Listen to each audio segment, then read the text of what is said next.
चाणक्य नीति प्रथम अध्याय।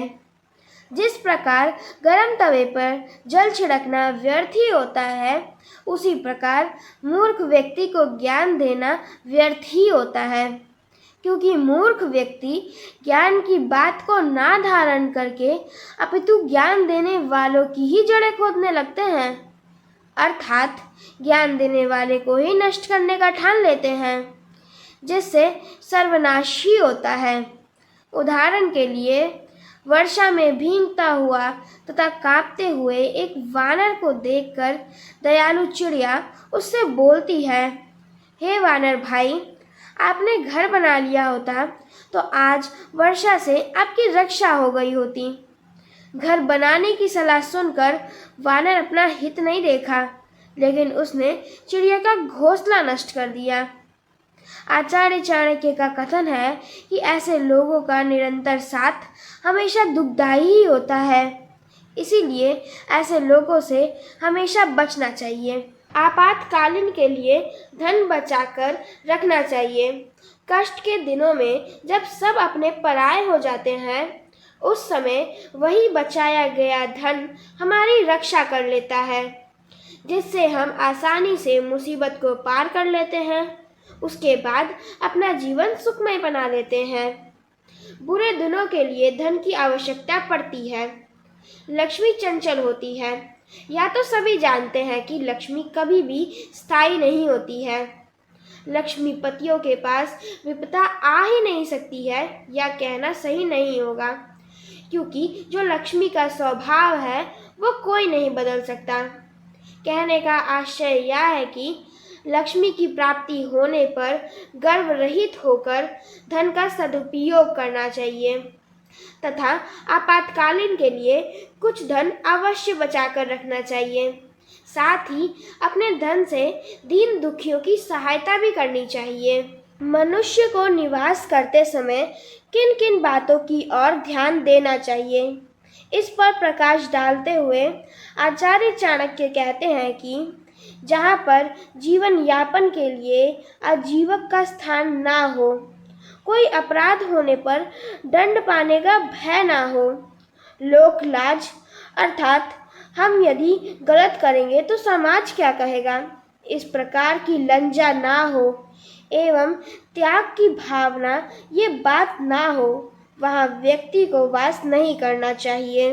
नौकरों की कार्य कौशलता की पहचान कार्य की उपस्थिति होने पर ही होती है, अर्थात यदि वह धैर्यपूर्वक कौशलता के साथ सभी कार्यों को कर लेते हैं तो कौशल, अन्यथा अकौशल होता है। सुख के समय जाने अनजाने बहुतेरे रिश्तेदार मिल जाते हैं, किंतु दुख के समय में जो साथ देता है वही सच्चा भाई तथा रिश्तेदार होता है। आपत्ति के समय जो धीरज बांधते हुए सहायता कर साथ निभाता है वही सच्चा मित्र होता है। पत्नी की पहचान भी धन के नाश होने पर ही पता होती है। जो पत्नी धन के नाश होने पर भी पति का साथ ना छोड़े वही सच्चे अर्थों में पत्नी है तथा उसका प्रेम भी पति के लिए समर्पित होता है। जो स्त्री धन के नाश होने पर पति का साथ छोड़ देती है, उसका प्रेम अपने पति से नहीं बल्कि धन से होता है। लालच में आकर निश्चित वस्तु को नहीं त्यागना चाहिए, क्योंकि ऐसा करने पर निश्चित भी हाथ से चला जाता है और अनिश्चित का क्या भरोसा। जो निश्चित है ही नहीं उसके पीछे भागकर क्या लाभ। यहाँ पर एक बात ध्यान देने योग्य है कि मनुष्य को चाहिए कि वो निश्चित की रक्षा करते हुए अनिश्चित की ओर बढ़े। सदा संतुष्ट होकर बैठ जाने से भी विकास की गति रुक जाती है, जबकि निश्चित वस्तु का सहारा लेकर इच्छा अनुसार विकास किया जा सकता है। बुद्धिमान मनुष्य को अपना एक पैर जमीन पर टिकाकर दूसरा पैर को अगली मंजिल की ओर बढ़ाना चाहिए, जिससे कि लक्ष्य की प्राप्ति आसान हो जाए। नदी के किनारे पर बसने वाले बखूबी जानते हैं कि जिस नदी का तट पक्का नहीं होता है, ऐसी नदी का बहाव कब किस ओर हो जाए इसका कोई ठिकाना नहीं रहता।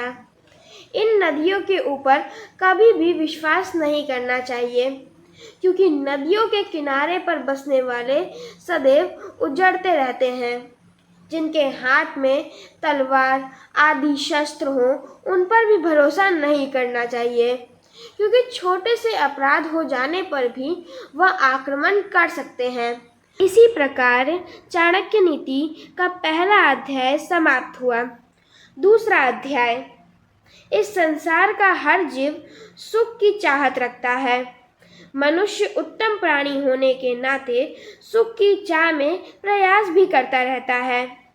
इस धरती पर रहने वाले मानते हैं कि धरती से बढ़कर सुख की प्राप्ति स्वर्ग में होती है, किंतु आचार्य चाणक्य के अनुसार जिस व्यक्ति का पुत्र वश में रहता हो, अर्थात पिता की आज्ञा मानता हो, जिसकी पत्नी आज्ञा का पालन करने वाली हो और जो व्यक्ति अपने धन से पूरी तरह संतुष्ट रहता हो, उसके लिए धरती पर ही स्वर्ग है।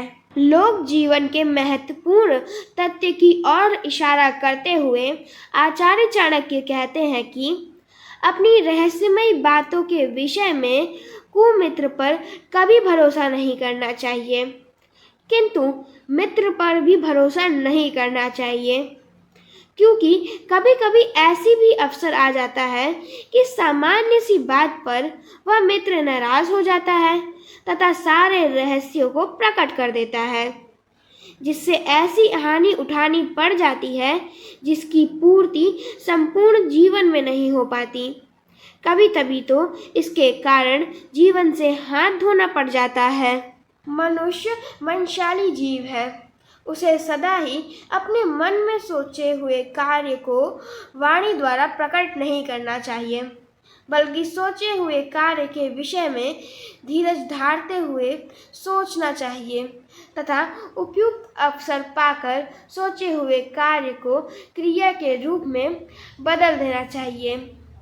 ज्ञान के अभाव से मूर्ख व्यक्ति उचित और अनुचित के में भेद करना भूल जाता है, जिससे समाज में उसे पग पग पर अपमानित होना पड़ता है।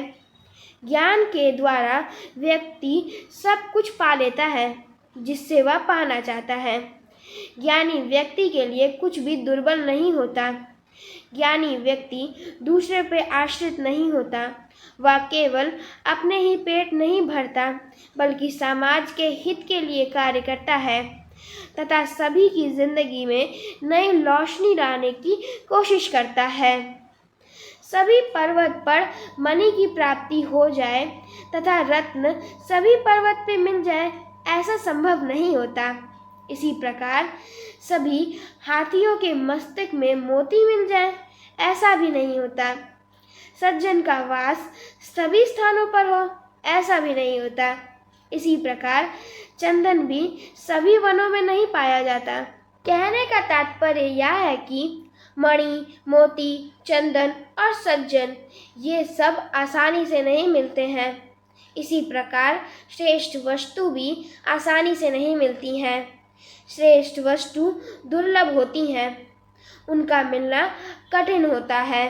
केवल बच्चे को जन्म दे देना तथा उसका भरण पोषण कर देना ही माता पिता का कर्तव्य नहीं होता, अपितु बच्चे को शिक्षित करना भी उनका प्रथम दायित्व होता है।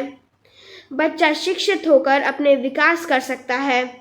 पढ़ना अति आवश्यक होता है, क्योंकि अनपढ़ बच्चा विद्वानों की सभा में उसी प्रकार शोभित नहीं होता जिस प्रकार बगुला हंसों के बीच में शोभित नहीं होता।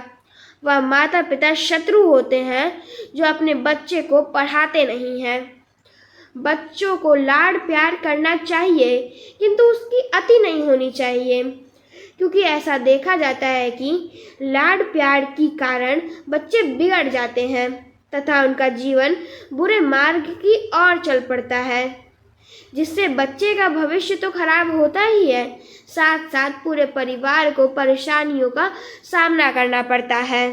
शारीरिक बल से बौद्धिक बल श्रेष्ठ होता है। बौद्धिक बल के द्वारा ही अपने लक्ष्यों तक पहुंचा जा सकता है तथा अपने जीवन में सफल बन सकते हैं। इसी प्रकार चाणक्य नीति का दूसरा अध्याय समाप्त होता है। तीसरा अध्याय।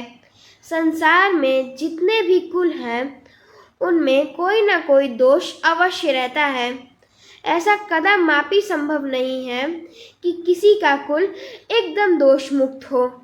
हाँ, यह संभव हो सकता है कि गुणों की संख्या अधिक हो तथा दोष की संख्या कम हो। संसार में जितने भी प्राणी हैं वह सभी कभी न कभी किसी न किसी रोग से अवश्य पीड़ित होते हैं। संसार का यह नियम है कि सुख और दुख दोनों ही प्राणियों को भोगना पड़ता है। चाहे राजा हो या रंक, सभी के लिए नियम बराबर हैं। मनुष्य का व्यवहार जिस प्रकार का होता है उसी से उसके कुल का ज्ञान भली भांति हो जाता है। अगर वह ऊंचे कुल का है तो उसका व्यवहार भी ऊंची कोटि का होगा। इसी प्रकार उसकी भाषा एवं बोलचाल के उसके देश का अथवा उसके स्थान का पता चल जाता है। मनुष्य का स्वभाव कैसा है इसका पता तब चलता है जब वह किसी के प्रति आदर प्रकट करता है, अर्थात यदि उसका स्वभाव मधुर तथा विनम्र होगा तो वह दूसरे के प्रति सज्जनता का व्यवहार रखेगा।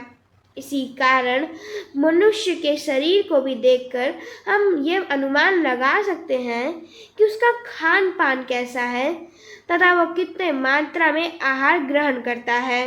दुर्जन एवं साप के स्वभाव का वर्णन करते हुए आचार्य चाणक्य कहते हैं कि साप तथा दुर्जन में से किसी एक का चुनाव करना हो तो साप का चुनाव करना ही हितकर होता है, क्योंकि साप तो समय आने पर डसता है, किंतु दुर्जन व्यक्ति तो पग पग पर हानि पहुंचाता रहता है।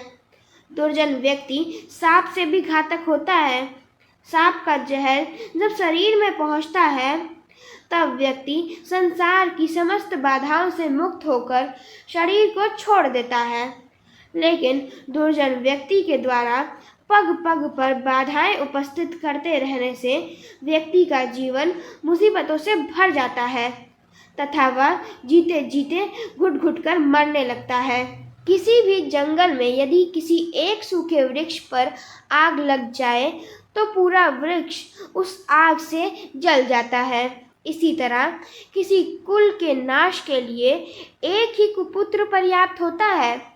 एक ही कुपुत्र कुल के नाश को सुनिश्चित कर देता है। वह कुल की मर्यादाओं को मिट्टी में मिलाकर ही दम लेता है। इतिहास साक्षी है कि एक ही व्यक्ति के कारण समस्त कुल का विनाश हुआ। धृतराष्ट्र का पुत्र दुर्योधन ही समस्त कौरवों के नाश का कारण बना। इसी प्रकार चाणक्य नीति का तीसरा अध्याय समाप्त होता है। चौथा अध्याय। आशा ही जीवन है। मनुष्य को इस संसार में आने के पश्चात जो कुछ भी प्राप्त होता है वह सब कुछ पूर्व निश्चित ही होता है।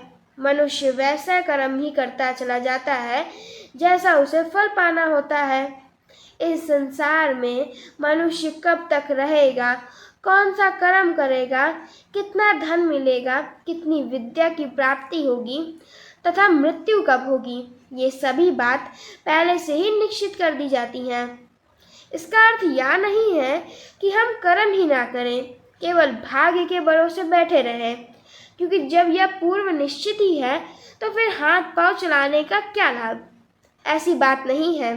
सिंह जंगल का राजा होता है, तो अगर वो सोता रहे और मेहनत ना करे तो क्या कोई पशु उसके पास आकर यह कहेगा, आप राजा हो, भूखे कैसे रहोगे, हमें ही खाकर अपनी भूख मिटा लो।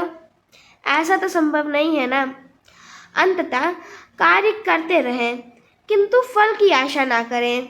आकाश में अनगिनत तारे टिमटिमाते रहते हैं, फिर भी वो रात्रि के अंधेरे को दूर नहीं कर पाते, जबकि एक ही चंद्रमा उस अंधेरे को दूर कर देता है, जिससे चारों तरफ प्रकाश ही प्रकाश नजर आता है।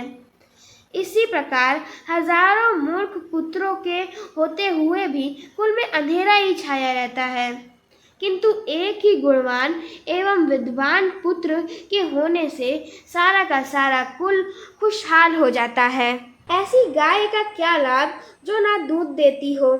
इसी प्रकार ऐसे पुत्र का क्या लाभ जो ना विद्वान हो, ना तो माता पिता की सेवा करने वाला हो। पुत्र भी वही कहा जा सकता है जो अपने माता पिता की सेवा करता हो तथा विद्वान हो। जब पुत्र विद्वान होगा तो वह कुल का नाम रोशन करेगा। दयाहीन धर्म हो ही नहीं सकता। जो धर्म दयाहीन हो उसे परित्याग कर देना चाहिए, चाहे जो भी धर्म हो। सभी धर्म से यही आशा की जाती है कि इस धर्म में अहिंसा, दया, सत्य, करुणा आदि का भाव हो तथा वो धर्म सभी जीवों के प्रति दया की भावना का संदेश दे। जन्म देने वाला, विद्या को देने वाला, अन्य को देने वाला और भय से बचाने वाला, ये 4 प्रकार के पिता कहे गए हैं। इन सभी का सम्मान करना चाहिए, इन्हें संतुष्ट रखना चाहिए और इनके कथन अनुसार कार्य करते हुए आगे बढ़ना चाहिए। राजा की पत्नी, गुरु की पत्नी, मित्र की पत्नी, पत्नी की माता और अपनी माता, ये 5 माताएं होती हैं। इनके साथ भी माता के समान व्यवहार करना चाहिए। इसी प्रकार चाणक्य नीति का 4था अध्याय समाप्त होता है। 5वां अध्याय। निरंतर अभ्यास करते रहने से विद्या की प्राप्ति होती है। बिना अभ्यास के विद्या की प्राप्ति होना संभव नहीं है। निरंतर अभ्यास करके उत्तम विद्या प्राप्त करके विद्वान बना जा सकता है। दान देने से धन कभी घटता नहीं है। जैसे दान दियो धन ना घटे। दान देने की प्रवृत्ति से व्यक्ति संतोषी होता है। दान देने से दूसरों की जरूरत पूरी होती है। यह सहायता करने का अनूठा ढंग है। इससे सहायता लेने वाले के हृदय से सत्य आशीष निकलते हैं, जिससे कि दानी व्यक्ति की दिन दुगनी रात चौगनी वृत्ति होती है। संसार परिवर्तनशील है। इस संसार में आने वाले सभी मनुष्यों को अपने कार्य के अनुसार पाप तथा पुण्य का फल भोगना पड़ता है। इन संसार में अकेले ही अपने कर्मों का फल भोगना पड़ता है। एक मनुष्य जन्म लेता है तो दूसरा मृत्यु को प्राप्त करता है। एक शुभ फल पाता है तो दूसरा अशुभ फल पाता है। एक व्यक्ति नरक में जाता है तो दूसरा मोक्ष को प्राप्त करता है। अपने किए हुए कार्यों का फल चाहे शुभ हो अथवा अशुभ, सभी को भोगना ही पड़ता है। व्यक्ति को चाहिए कि वह अधिक से अधिक शुभ कार्य करे ताकि उसका फल भी शुभ ही हो। जिसके पास जो चीज़ नहीं होती है उसे उसी चीज़ की चाह रहती है। धनहीन व्यक्ति हमेशा धन की चाहत रखता है। धन हो सके इसीलिए धैर्य रखें और कठिन परिश्रम करते रहना चाहिए। इससे धन की प्राप्ति हो जाती है। पशु मनुष्यों के समान बोलना चाहता है, इसीलिए वह सदैव बोलने की चाहत रखता है। या तो ईश्वर के अधीन है, वह जब चाहे तब इन्हें जुबान दे ही देगा। मनुष्य मृत्यु लोक में रहते हुए यह सोचता है कि सच्चा सुख तो स्वर्ग में मिलता है, इसीलिए वह स्वर्ग पाने की चाह रखता है। शुभ कर्म करने से मनुष्य स्वर्ग की प्राप्ति कर सकता है। देवता स्वर्ग में सुख को भोगते हुए मोक्ष की चाह रखते हैं। जीवन मरण से मुक्त होकर मोक्ष की प्राप्ति की जा सकती है। इसी प्रकार चाणक्य नीति का 5वां अध्याय समाप्त हुआ। 6वां अध्याय। जीव स्वयं कर्म करता है, अपने किए हुए कर्म का फल भी स्वयं भोगता है। स्वयं इस संसार में भ्रमण करता रहता है तथा स्वयं मुक्त भी हो जाता है। लोभी व्यक्ति को धन से, अभिमानी व्यक्ति को हाथ जोड़कर, मूर्ख को उसकी इच्छा का अनुसार कार्य करके और विद्वान को सच्ची बात बतलाकर वश में करने की कोशिश करनी चाहिए। सिंह जंगल का राजा होता है, किंतु वो राजा किसी पशु द्वारा नहीं बनता है, अपितु वह अपने पराक्रम से ही जंगल का राजा बनता है। फिर सभी पशुओं को उसकी अधीनता स्वीकारनी पड़ती है। वह अपने कार्यों को शुरू से ही पूरी ताकत लगाकर पूर्ण करता है। फिर शिकार पकड़ना हो तो वह शिकार पकड़ने के लिए अपनी पूरी ताकत लगा देता है। फिर उसे सफलता मिलती है। परिणाम यह होता है कि उसका शिकार उसके मुंह में होता है।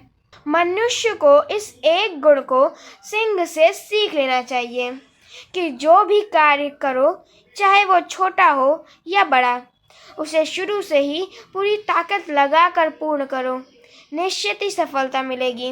अधिक थके होने पर भी भारी बोझ ढोना, सर्दी गर्मी की परवाह न करना तथा सदा संतुष्ट रहना, ये 3 बातें गधे से सीख लेनी चाहिए। थोड़े में संतुष्ट रहना, गहरी नींद में सोना, थोड़ी सी आहट होने पर जग जाना और बहादुरी, ये गुण कुत्ते से सीख लेने चाहिए।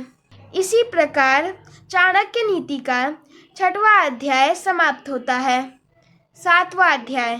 जीवन में हार जीत, हानि लाभ, मान अपमान इत्यादि बातें होती रहती हैं। सांसारिक जीवन की फितरत ही ऐसी होती है कि यहाँ लोग सुख में साथी होते हैं किंतु दुख में मुख मोड़ लेते हैं।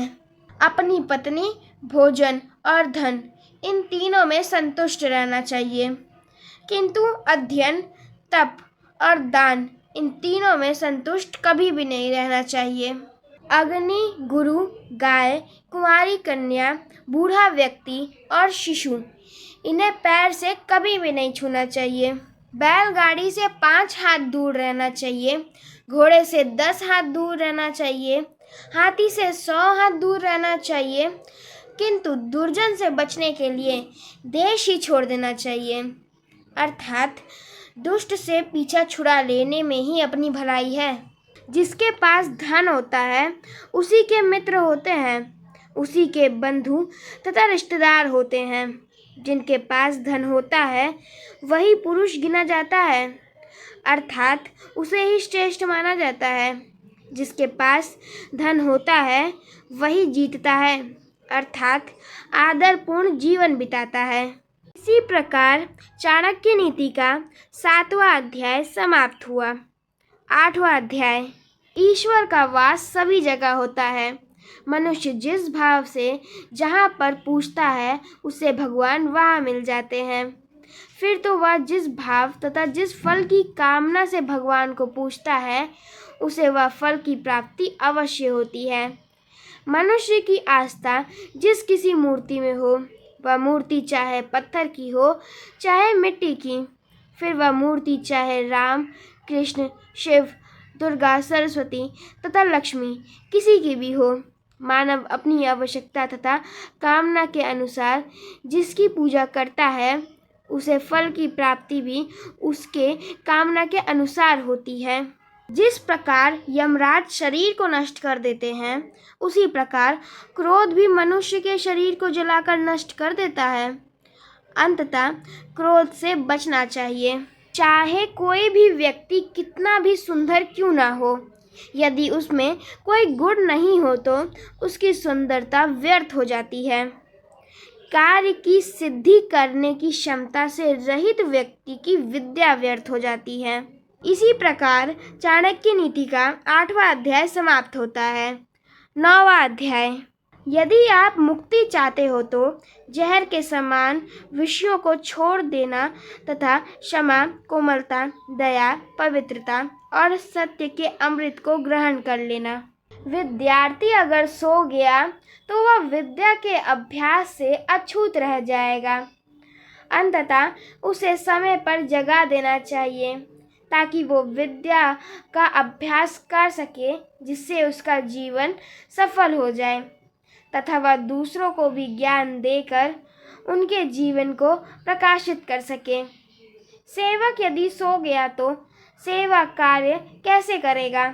सेवा कार्य ना करने से वह मालिक द्वारा हटा दिया जाएगा, जिससे वह तथा उसका परिवार भुखमरी का शिकार हो जाएंगे। अंततः सेवक को जगा देना चाहिए ताकि वो अपना सेवा कार्य जारी रख सके।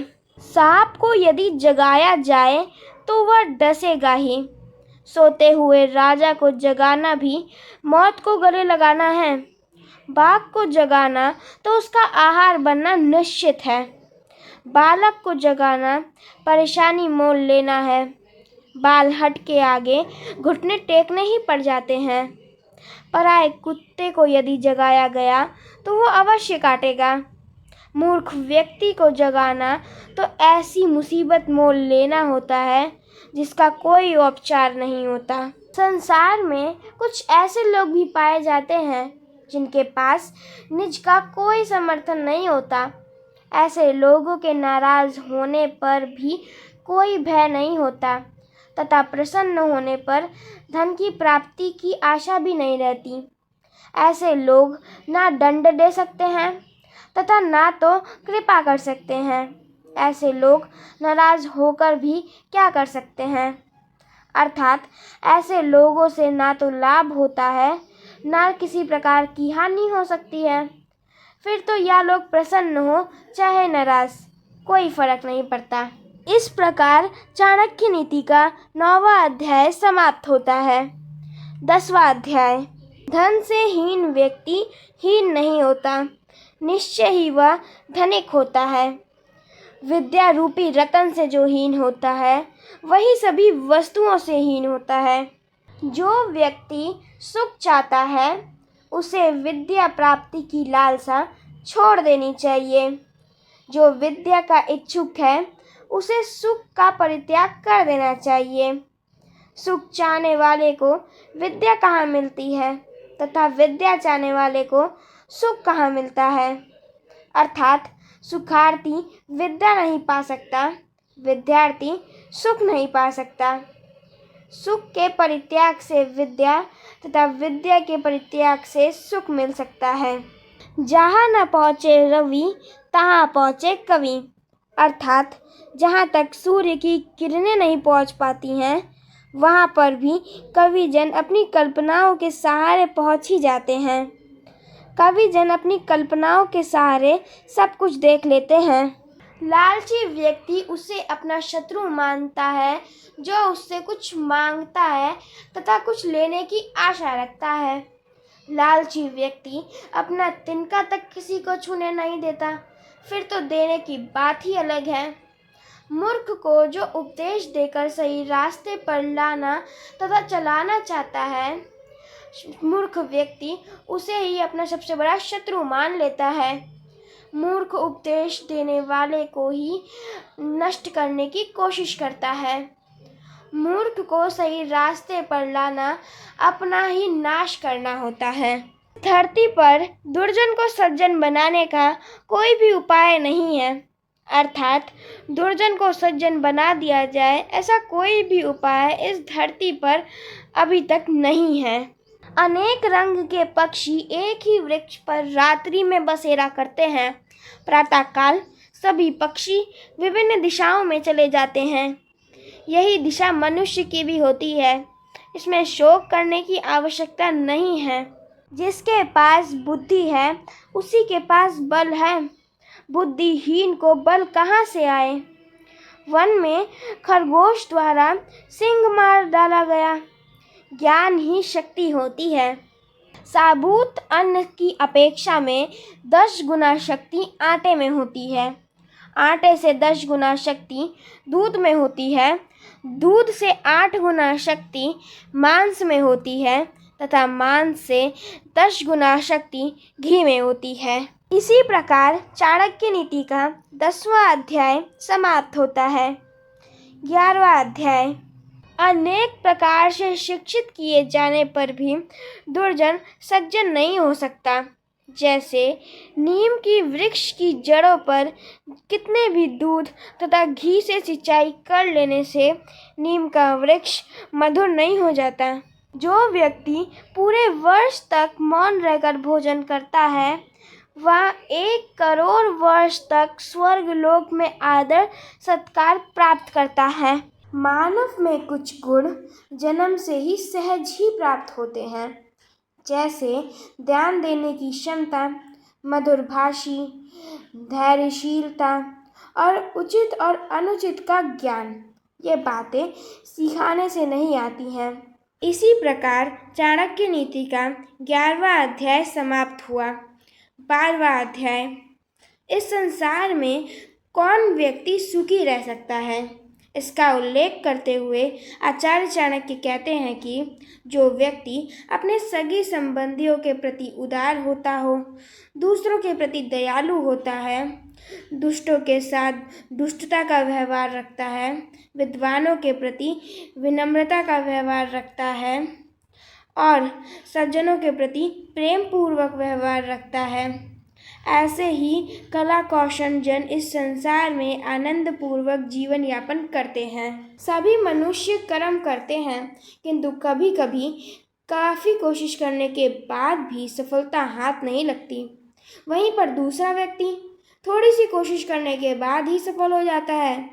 इसमें तो यही सिद्ध होता है कि भाग्य ही फलता है, न विद्या फलती है।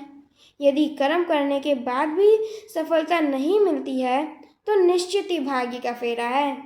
इसमें किसी को दोष देना उचित नहीं है। उल्लू यदि दिन में देख नहीं पाता तो इसमें सूर्य का क्या दोष है? दिन में तो सभी को दिखाई पड़ता है। इससे यह सिद्ध होता है कि ब्रह्मा जी ने जिसके भाग्य में जो लिख दिया है उसे कोई नहीं बदल सकता, उसे तो होना ही है। इसीलिए तो कहते हैं होनी बड़ी प्रबल होती है। हाँ, हाथ पर हाथ धरे बैठना नहीं चाहिए, कर्म करते रहना चाहिए। समय अनुसार कर्म का फल अवश्य मिलेगा। जैसे चंदन के पेड़ पर हमेशा सर्प लिपटे रहते हैं, किंतु चंदन के वृक्ष पर सर्प का विष का कोई असर नहीं होता, इसी प्रकार दुष्टों की संगति से सज्जन में दुष्टता नहीं आती है, लेकिन सज्जनों की संगति पाकर दुष्ट सज्जन अवश्य बन जाते हैं। इसी प्रकार फूलों से उत्पन्न होने वाली सुगंध को मिट्टी अपना लेती है, किंतु मिट्टी की गंध को फूल नहीं अपनाते। इससे सिद्ध होता है कि जिसका जो स्वभाव होता है उसमें कोई परिवर्तन नहीं होता है।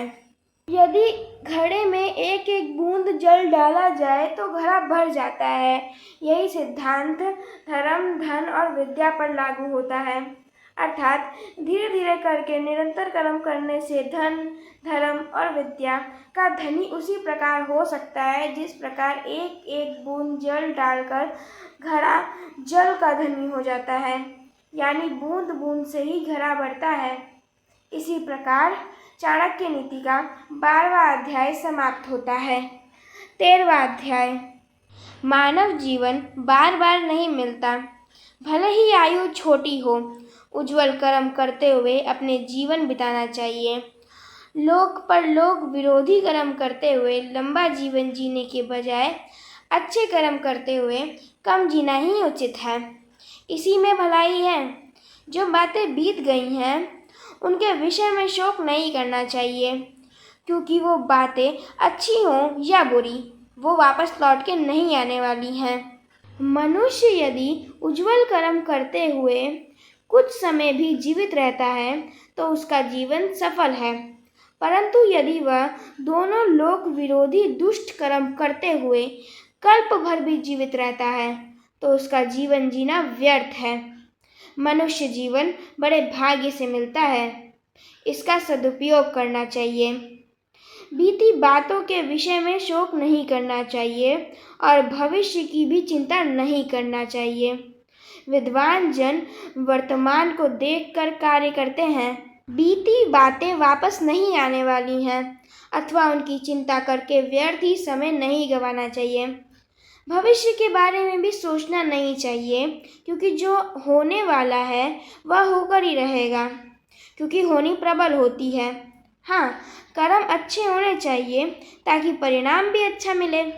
फिर जो सामने आया ही नहीं है उसकी चिंता क्यों करनी है। महात्माओं का चरित्र विचित्र होता है। वैसे तो वो लक्ष्मी को तिनके के समान समझते हैं, किंतु उसके भार से वो झुक भी जाते हैं, अर्थात लक्ष्मी पाकर वो विनम्र हो जाते हैं। यह बड़ी आश्चर्य की बात है कि लक्ष्मी पाकर सज्जन पुरुष झुक जाते हैं, जबकि वो लक्ष्मी को तिनके के समान तुच्छ समझते हैं। तिनका हल्का होता है, जबकि महान पुरुष भारी होते हैं। फिर भी वो लक्ष्मी के द्वारा झुका दिए जाते हैं, जबकि वो लक्ष्मी को तिनके के समान समझते हैं।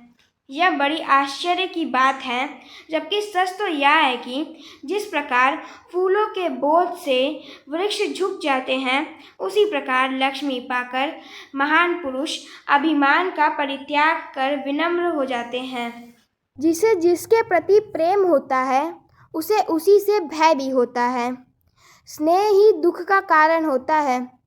संसार की कुछ रीतियां ऐसी भी होती हैं, जिसके प्रति जिसे प्रेम होता है, उसी से उसे भय भी होता है। कारण यह होता है कि सदा उसे इस बात का डर बना रहता है कि कहीं मेरा स्नेह मुझसे बिछड़ ना जाए, रुष्ट ना हो जाए या कहीं चला ना जाए। यही स्नेह सभी दुखों का कारण होता है।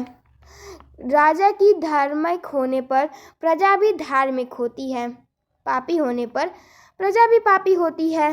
मन की इच्छा अनुसार सभी सुख किसे मिलते हैं, क्योंकि सब कुछ भाग्य अथवा ईश्वर के अधीन होता है। संसार में ऐसा कोई मनुष्य नहीं है जिसकी मनचाही सभी इच्छा पूरी हो गई हो। कुछ न कुछ कमी अवश्य रहती है। किसी भी नर नारी को सभी सुख प्राप्त नहीं होते हैं। किसी को कुछ नहीं मिलता है तो किसी को कुछ मिलता है। जैसे हजारों गायों में बछड़ा अपनी माँ के पास ही जाता है, वैसे ही किए गए कर्म हमेशा अपने कर्ता का ही अनुसरण करते हैं। कर्म का फल अवश्य मिलता है। कर्म मनुष्य का पीछा नहीं छोड़ता है। कर्म करने वाले के पीछे कर्म लग ही जाता है, चाहे सुकर्म हो अथवा कुकर्म। इसी के साथ चाणक्य नीति का 13वां अध्याय समाप्त होता है। 4वां अध्याय। धन फिर से मिल सकता है, मित्र पुनः मिल सकते हैं, धरती पुनः मिल सकती है, पत्नी पुनः मिल सकती है। ये सभी चीज़ें फिर से प्राप्त हो सकती हैं, किंतु शरीर बार बार नहीं मिलता है। जो व्यक्ति जिसके हृदय में बसा हुआ होता है, वो उससे दूर होकर भी दूर नहीं होता है। जो व्यक्ति जिसके हृदय में बसा ही नहीं हुआ होता है, वह उसके समीप होकर भी दूर ही रहता है। राजा, अग्नि, गुरु तथा स्त्री, इनके अधिक नज़दीक रहने पर विनाश ही होता है। दूर रहने पर कोई लाभ नहीं होता। अतः इनकी सेवा मध्यम मार्ग से ही करनी चाहिए। अग्नि, जल, स्त्री, मूर्ख, सांप और राज परिवार, हमेशा इनकी सेवा यत्नपूर्वक करनी चाहिए, क्योंकि ये 6 शीघ्र ही प्राण को हरने वाले होते हैं। जो व्यक्ति प्रसंग के अनुसार बात करना जानता है, जो व्यक्ति अपनी यश तथा अपनी गरिमा के अनुसार मधुर वाणी बोलना जानता है, जो व्यक्ति अपनी शक्ति के अनुसार क्रोध करना जानता है, वही पंडित है। इसी के साथ चाणक्य नीति का अध्याय 14वां समाप्त होता है। 15वां अध्याय। दया धर्म सर्वश्रेष्ठ होता है। जो भी व्यक्ति दयालु होता है तथा सभी प्राणियों के दुख को देखकर ही दुखी होता है तथा उनके दुख को दूर करने हेतु प्रयास करता है, ऐसे व्यक्ति को ज्ञान की, मोक्ष प्राप्ति की आवश्यकता ही नहीं रहती है। ऐसा व्यक्ति को ईश्वर की कृपा सहज ही प्राप्त हो जाती है। गुरु ने शिष्य को भले ही एक अक्षर का ज्ञान दिया हो, फिर भी उस एक अक्षर के ज्ञान के बदले देने के लिए इस दुनिया में कोई भी वस्तु उपलब्ध ही नहीं है जिसके द्वारा शिष्य गुरु का ऋण से मुक्त हो सके। अयोग्य कार्य भी योग्य व्यक्ति के प्रभाव से उसके लिए उचित ही हो जाता है। यदि वही उचित कार्य कोई नीच व्यक्ति करता है तो वह उसके लिए अनुचित हो जाता है। वही भोजन होता है जो ब्राह्मणों के भोजन करने के बाद बचा हुआ हो। वही प्रेम होता है जो परायों के साथ किया जाता हो। अपने बंधुओं से तो सभी प्यार करते हैं। वही समझदारी होती है जो पाप कर्म ना करे। छल कपट के बिना जो कार्य किया जाता है वही धर्म होता है। इसी के साथ चाणक्य नीति का 15वां अध्याय समाप्त होता है। 16वां अध्याय। इस संसार में जन्म पाकर मनुष्य को सत्कर्म पर अपना जीवन सार्थक कर लेना चाहिए। जो मनुष्य इस संसार में जन्म लेकर ना विषयों को भोग करता है, ना तो प्रभु का चिंतन करता है, ना तो धर्म रूपी धन को बटोरता है और ना तो स्वर्ग प्राप्ति के सिद्धांतों को साधा करता है, ऐसे व्यक्ति का जीवन निरर्थक होता है। इन संसार में जो भी व्यक्ति धन की प्राप्ति कर लेता है, उसमें अहंकार हो ही जाता है। कोई भी व्यक्ति राजाओं के लिए हमेशा प्रिय नहीं होता है। याचक को कभी भी सम्मान नहीं मिलना चाहिए। कौन ऐसा व्यक्ति है जो दुष्टों के चक्कर में फंसकर कौशल पूर्वक अपनी यात्रा पूरी करने में सफल हो जाता है? अर्थात कोई भी नहीं। दुष्टों की दुष्टता से सभी परेशान हो जाते हैं। गुणों से ही मनुष्य महान बनता है, केवल ऊंचे आसन पर बैठ जाने मात्र से नहीं। जैसे राजमहल की ऊंची चोटी पर बैठ जाने मात्र से कौवा गरुड़ नहीं बन जाता। मधुर वाणी सुनकर सभी प्राणी प्रसन्न होते हैं। अंततः मधुर वाणी ही बोलनी चाहिए। मधुर वाणी सुनकर पराये भी अपने हो जाते हैं। इसी प्रकार चाणक्य नीति का 16वां अध्याय समाप्त होता है। 17वां अध्याय। गुरु की महिमा अपार होती है। गुरु से जो विद्या प्राप्त होती है, वही विद्या जीवन के सभी क्षेत्रों में फलभूत होती है। गुरु पढ़ाते समय अपने शिष्यों को अपने अनुभव से भी परिचित कराते रहते हैं। वैसे तो पुस्तकों के अध्ययन करके ज्ञान की प्राप्ति हो ही जाती है, किंतु बहुत सारे ग्रंथ ऐसे भी होते हैं जो सिर्फ गुरु ही सुलझा सकते हैं। जो जैसा हो उसके साथ वैसा ही व्यवहार करना चाहिए। कृतज्ञ के साथ कृतज्ञता का व्यवहार करना चाहिए। हिंसक के साथ हिंसा का व्यवहार करना चाहिए। दुष्ट के साथ दुष्टता का व्यवहार करना चाहिए। इनमें दोष नहीं लगता। तप से सभी असंभव संभव हो जाते हैं। जो वस्तु दूर तथा ऊंचाई पर स्थित है, उसे भी तप द्वारा पाया जा सकता है। तप में सभी सिद्धियां मिल जाती हैं। तप द्वारा ईश्वर का दर्शन सरल हो जाता है। लोभ पाप का कारण होता है। लोभ के कारण व्यक्ति में अनेकों अवगुण आ जाते हैं। अन्न और जल के समान कोई दान नहीं होता। इसी प्रकार चाणक्य नीति का 17वां अध्याय समाप्त होता है। धन्यवाद।